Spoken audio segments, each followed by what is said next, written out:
Mana warung di kampung, so yang pamankan rakyat, so yang urus masyarakat. Jadi nyong jadi pemahaman kami bersama. Setiap tugas tanggung jawab kita laksanakan.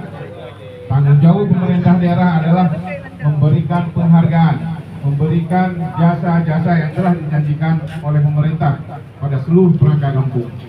Yang nampak mengeteng untuk KDB. Jadi insya Allah begini. Ya, kawan-kawan, satu kecamatan, satu untuk mewakili ketua forumnya untuk komunikasi Pak PJ.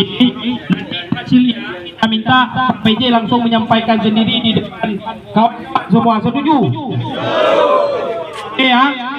Kalau tidak ada hasil yang memuaskan, insya Allah kita berdirikan tenda di sini. Setuju?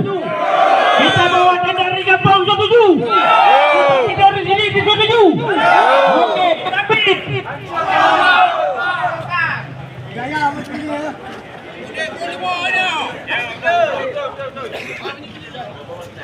Mit pegot le, pegot mit le pegot.